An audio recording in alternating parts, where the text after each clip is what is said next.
Hello everyone, so I just woke up from bed. It's Saturday morning.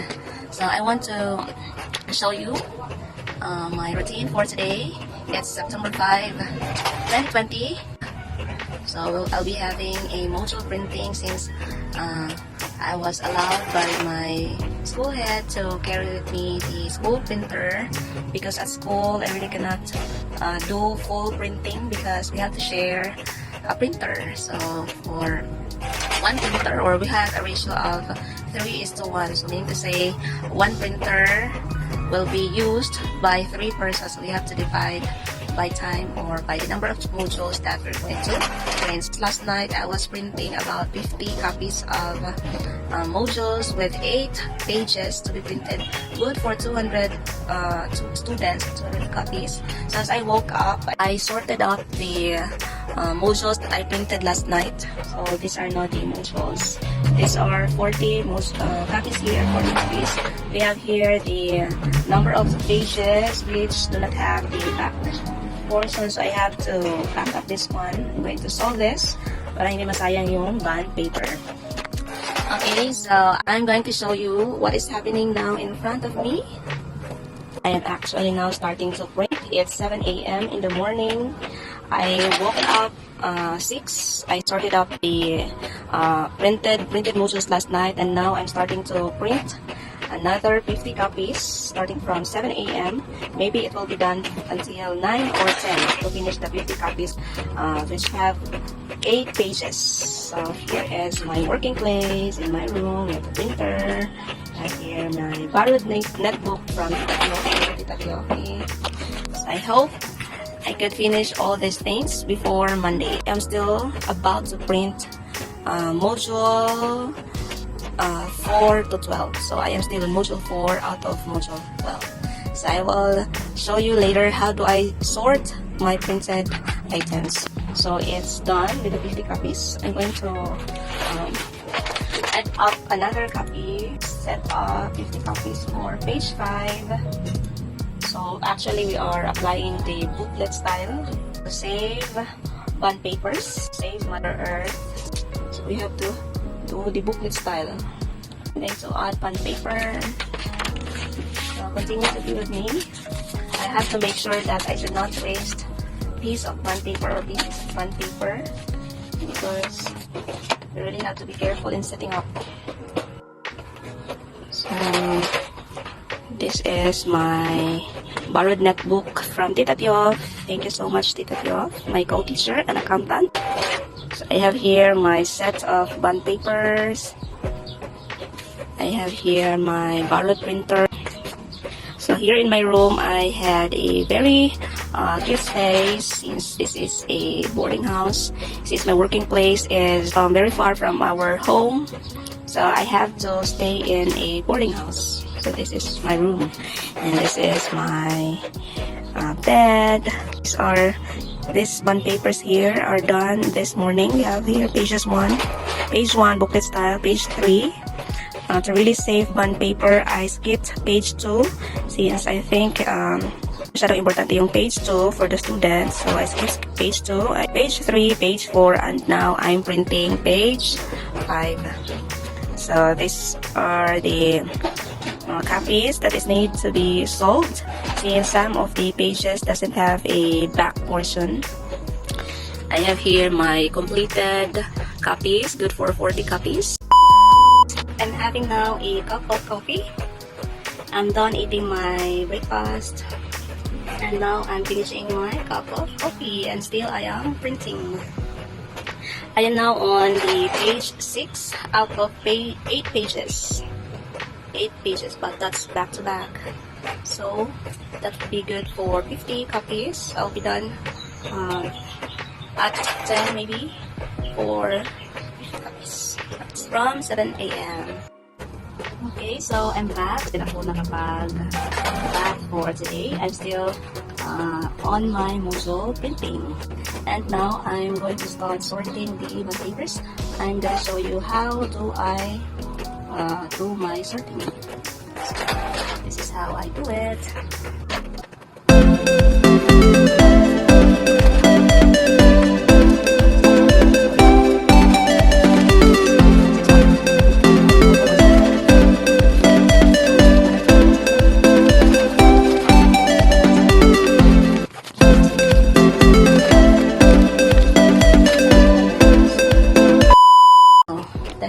going to sort my modules.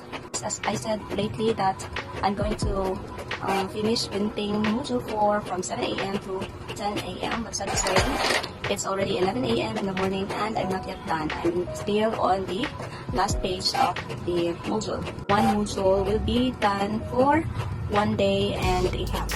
Most likely. Kung hindi lang magkaka-aberya yung printer natin, at saka yung ink, yung bond paper, kasi napapagod na rin yung ating printer, matatapos natin ang isang module for 200 students in 1 day and a half. Okay, so that is only for one module. Imagine I am still on module 4. I still have to print 5, 6, 7, 8, 9, 10, 11, and 12. I still have 8 modules to print. Imagine the number of bond papers. No? Here I have 8 bond papers for one module. So 8 for 200 students, 8 times 200, that would be 1,600 bond papers without wastage. So hindi naman natin mapipigilan minsan na magkakamali kasi ng ating printer ay kumakain na rin ng paper, nakakaroon ng paper jam. So imagine. Hello! I'm now sweating. I'm so haggard now. My eye bags are falling since I slept at 12 midnight last night. And now, after sorting all the 50 copies, I'm now reviewing if there are pages that are not here. So I really have to double check, triple check. This is for the students. And after that, so I have to work on the booklet. So this really saves one paper because in one bond paper there are actually four pages printed. So for the front page there are 2 pages. For the back page there are 2 pages. All in all, this has 4 pages. Okay, so to really save the bond paper, so I have to count. Okay. Hello everyone. It's 3 p.m. in the afternoon. Now I am on the third set of the 50 copies. So from 7 to 11, 50 copies. 11 to maybe 1 or 2, another 50 copies. And now I'm printing the third set of the 50 copies for 150 students. So after the 50 copies, I need to have the last set to make the 200 copies. So update for the bond paper. How many reams of bond paper that I have used. So this is the second ream, empty. And now I'm on the third ream. So I have 1 ream left, 1 ream and this one. So I think I need another ream for tomorrow for the printing. So tomorrow or maybe this evening I'll be done with module 4. So tomorrow in the morning I'm going to start printing module 5 for 200 copies. So after this, I'm going to take a rest for a while. After having my relaxation, I'm going to do the washing. I'm going to let the printer and the computer relax also. By the way, doing the head cleaning for the printer. Kasi napapagod na siya and I'm letting it relax for 10 minutes before printing another set.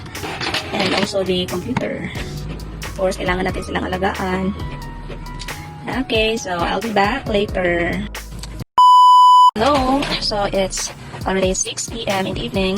So I am just done washing my clothes and of course I'm also done taking my bath. So here is the scenario now. I'm having a cup of coffee again for this evening.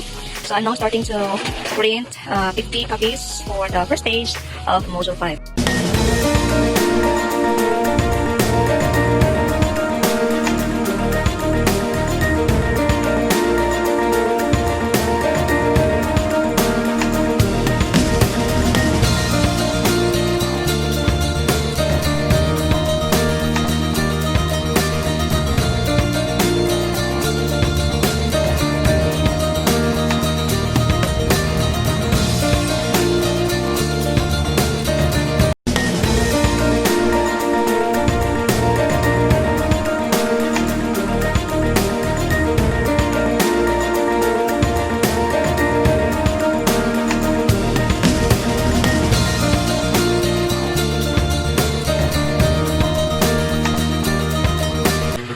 Time check, it's 10 p.m. in the evening, Saturday evening.